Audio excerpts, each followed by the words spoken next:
All right, friends, it is time to start prepping this brisket. So the theme for this week is to cook once and eat all week. I'm using a brisket. I live in Texas, so these are really easily accessible for me. I know that some places up north, it's not as easy to find a brisket. So every recipe that I am doing today could also work with a pork roast or a beef roast. Your choice. I know that big pork roasts, like I think they're the big pork picnic roasts and shoulder roast and butt roast and things like that. They are widely available all across the country and they are really well priced.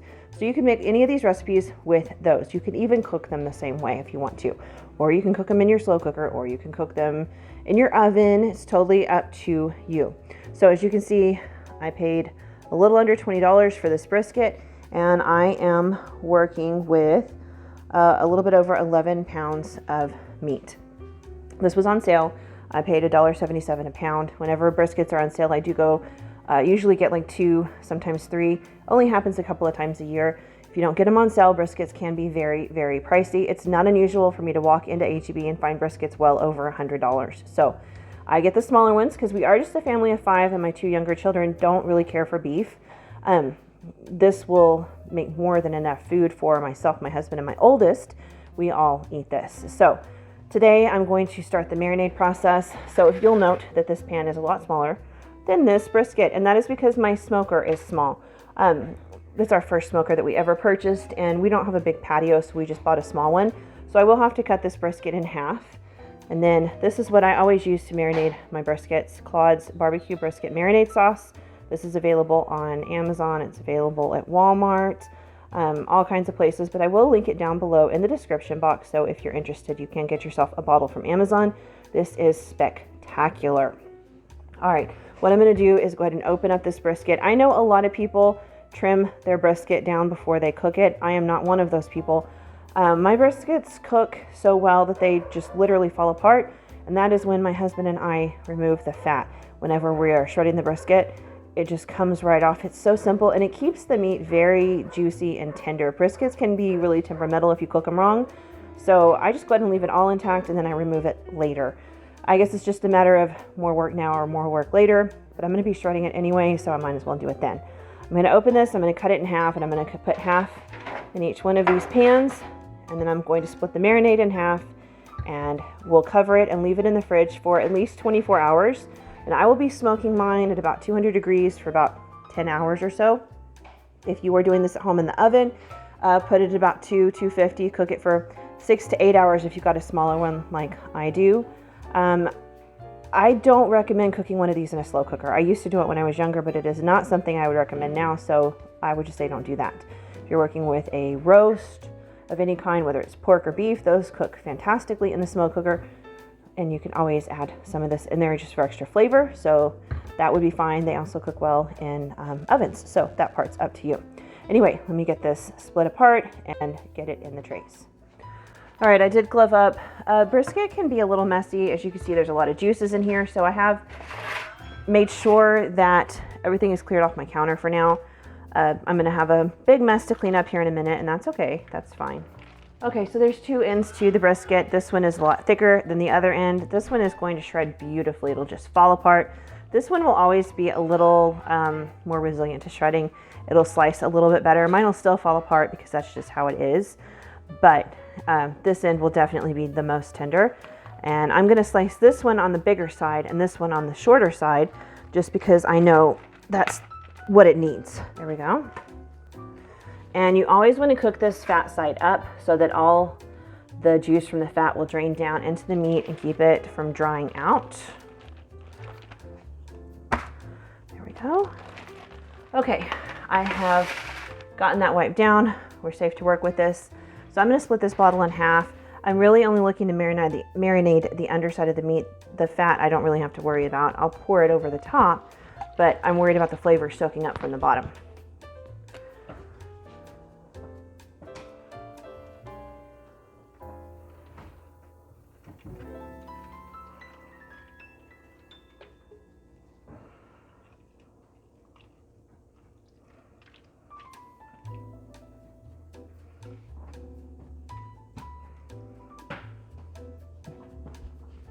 Okay, this is pretty well seasoned stuff, so I typically don't add anything else to mine. But if you wanted to, I've seen a lot of people put in jalapenos and onions and stuff like that. You totally do that if you want to. It tastes really amazing. But because I use mine for so many different things, I just cook it like this with the marinade. And I'm just going to cover this with foil and put it in my fridge and let it do its thing until we're ready to cook it. There it is, fully cooked. This brisket is incredible, so I hope you guys are able to try cooking one at home. I will list all the cooking instructions down below in the description box, so you can do it in your oven or on your smoker or however you choose. All right, on to some meals. So this is actually a side dish. This is my potato salad. It is my white dill potato salad. I guess that's what we're gonna call it. This is my favorite way to make potato salad. My whole family loves it, and it's super, super simple. As you can see, I peeled and chopped up some russet potatoes. Then I put them in a pot of cold water with a little bit of salt, and we're just gonna boil these. Nothing fancy. I like to cube mine before I make my potato salad. That's just because that way they're already cubed up and ready to go, and they kind of break down and add a little bit of creaminess whenever you mix everything together.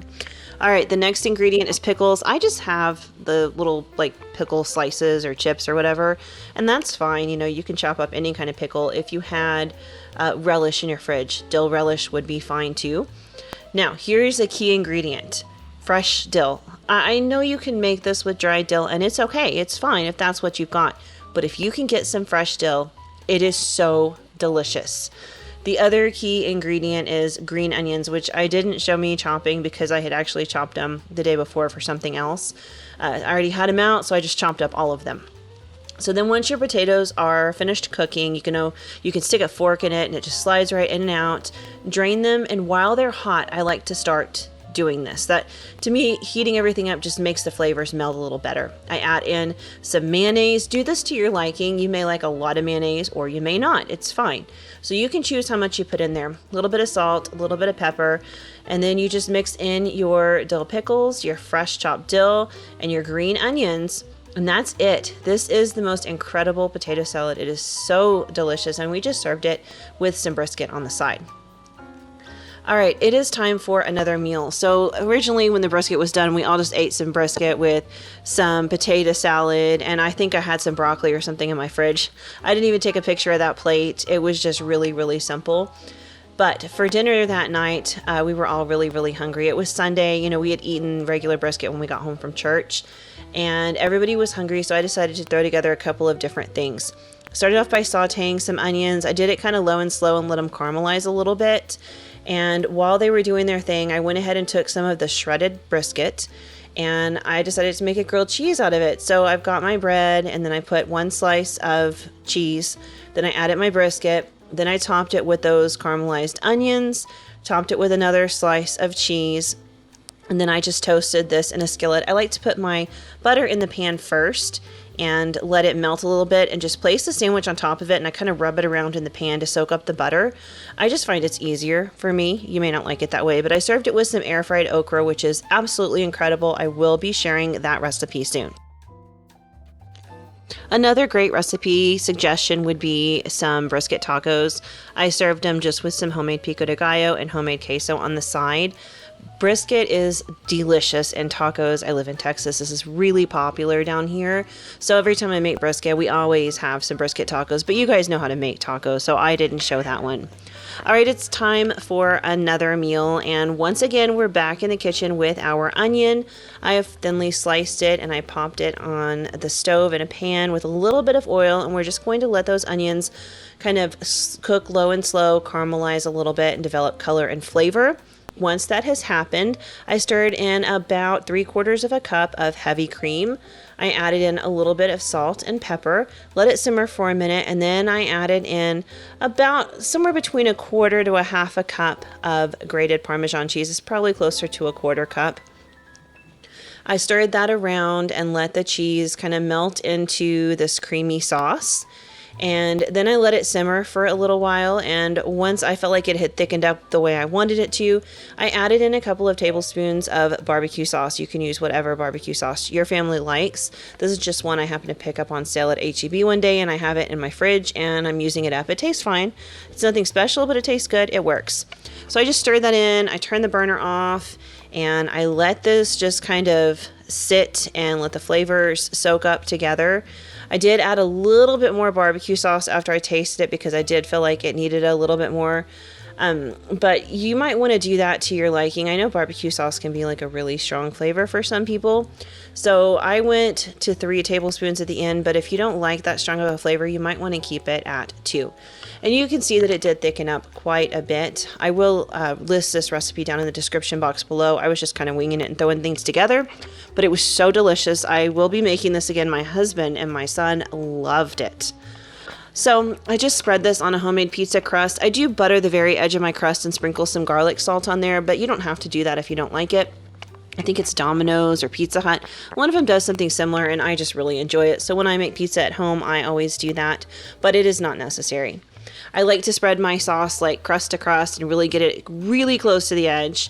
And then I just start throwing on my toppings. Now, typically I would tell you that cheese first and everything else on top so it can, cook and roast and bake and all that. But we don't want this brisket to dry out. It's beautiful and tender, and I don't want anything to go wrong with it. So I put it on the bottom, and then I piled my cheese on top. I did do a mix of mozzarella and Parmesan cheese, but you could also do cheddar or Swiss or anything else. I bet some pepper jack would be incredible. It's just my oldest son does not like any of those cheeses. He really doesn't like cheese, but he will eat pizza with some mozzarella cheese on it. So I just kind of stick to that whenever I make pizza, and it tastes great either way, but I bet some cheddar cheese would be really, really good. I baked this at 500 degrees for about 12-ish minutes or so. Everyone's ovens run a little bit differently, so do keep an eye on it. I was watching mine very closely. And if you want a little more browning on top like I did pop it under the broiler for about 2 minutes. On to the next night, I pulled out a couple of poblano peppers and an onion. We really do love poblano peppers in my house. I mean, absolutely adore them. They have a great flavor, and sometimes they're a little warm, but they don't really carry much heat. If you want heat, you can always throw in jalapenos with it, which is what I do a lot. We just like that pepper flavor in general. I diced everything up really well, and then I headed over to my stove top and I put these in my pan with a little bit of oil and let them start sauteing. I did add a little bit of salt and pepper into the pan, and then I just let them cook for a few minutes just to kind of soften and things like that before we moved on to the next step. These really don't take long to soften up at all, and you don't want to cook them all the way. Then I added in some frozen hash brown potatoes, just the diced ones. But if you want to dice your own potatoes, that's fine as well. Or if you want to use the shredded ones or the simply potatoes, totally up to you. It all works the same at the end of the day. We're just looking for a breakfast hash kind of thing going on, so you can really add any flavors you enjoy in your breakfast hash. I did cube up some of my leftover brisket. I tossed everything in the skillet together and let it get all nice and warm and tasty and delicious. And while it was finishing, I did go ahead and cook an egg. I did mine. I think it's called sunny side up, where I just pop the lid on top and let it finish cooking without flipping it over. And as you can see, you can serve it just regularly with an egg on top, or I served mine for myself and some tortillas, no egg, with some sliced up avocado. Either way is absolutely incredible. On to the next night, we're going to make some stroganoff. I've never done this before with brisket, but I will definitely do it again. It's very rich, but very delicious. I started off by sauteing some diced onion and some sliced mushrooms. I like to keep the onion and mushroom a little bigger for this dish, but if you don't want big chunks of onion or something, feel free to make them smaller. I use fresh mushrooms. You could always use the kind that are frozen in the freezer, or you could use the can if that's what you have. I also added in a little bit of garlic, and then I added in some of my chopped up brisket that I had left over. I seasoned it with a little bit of salt and pepper, and I let everything just kind of get to know each other in the pan right there just for a few minutes so the flavors could meld and combine as it heated through and the brisket released a lot of its juices. Once it had cooked and heated all the way through, I went ahead and added in some heavy cream. I did about 3/4 of a cup here. If you're making a bigger a bigger amount for a larger family, of course you'll want to add a little bit more sauce, but I wanted a lot of veggies with a limited amount of sauce to it, so it's kind of, I guess, up to you how you want yours to be. I then added in about a teaspoon of Worcestershire sauce, and I let the cream just simmer for a little while. You know, heavy whipping cream thickens up the longer you let it simmer on your stovetop, just naturally thickens on its own, which is what I wanted it to do. I like my pasta sauces to kind of be a little bit tighter.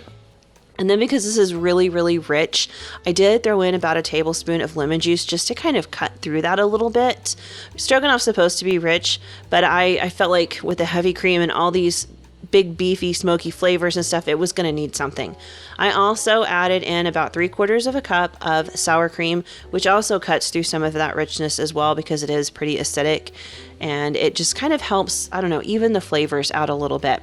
I did this at the very end, and I stirred it in, and then I made sure that everything heated up. You know, sour cream dropped the temperature of the pan, so I made sure it came back to a simmer, and once I was sure it was heated all the way through, I got ready to serve it. You're supposed to use egg noodles, I think, for stroganoff, but I already had these elbow noodles in my pantry, so that is what I ended up using, and it was perfectly fine and delicious, and I served it with a salad on the side. All right, it's time for some chili. This is the last meal that I was able to make. I had wanted to make cowboy beans as well, but I ran out of brisket. I've got to say we did kind of eat a little bit extra on the side outside of what I showed you for dinner, so it didn't quite make it for all the meals, but that was on us. That was us just munching on it. I started off by sauteing some onions in my skillet, and then you need to add some chipotle sauce in there. Mine is frozen because I keep it in my freezer. I never use a whole can. So I added in about 1/8 of a cup of chipotle sauce. If you don't like any kind of spice or heat or anything, this isn't bad, but it is a little warm, so you might want to cut that back. Then I added in about 1/2 teaspoon of cumin. I let everything heat through and the flavors just kind of develop a little bit, and I stirred in the last of my brisket. Now I'm using about 1.5 to 2 cups of brisket for every one of these meals. I'm pretty generous with it. As you can see, there's a lot of meat in that pan. I then added in 1 tablespoon of chili powder, and then I tossed in a drained can of corn and a drained can of red kidney beans. I intended to make my own, but I didn't have time, so I just added a can. And then I added in a can of diced tomatoes. I happen to have the chili kind, but if you don't, that's fine too. You don't have to. I also added some garlic in here. I think I forgot to show that, but there is definitely a couple of cloves of garlic. And then I added 1 tomato can of water, and I let it simmer for 45 minutes. And I just served those little spoon biscuits on the side. They were absolutely delicious and perfect for this. It was a really nice chili. It was great because it's finally fall, and okay, it's not cool in Texas, but it is in the 80s, which is a lot cooler for us. So I was really excited to have a nice kind of fall themed meal. And it packs so much flavor. This is not my normal chili recipe by any means, but it was absolutely delicious. All of the meals were absolutely delicious, but my family really loves brisket. Again, if you don't have brisket or you can't buy one, all of these meals would work with a roast that you cook, a beef roast or a pork roast or like a pork shoulder roast or something like that. Any of it would be perfect for this. Totally up to you, whatever fits your budget in your household. Anyway, guys, that is all I made with the brisket. It was a ton of stuff, and my family was so happy. It was so delicious. I'm sad that it's gone. I hope you guys enjoyed these recipes. Let me know what you think down below in the comments, and I will see you soon with another video. Bye.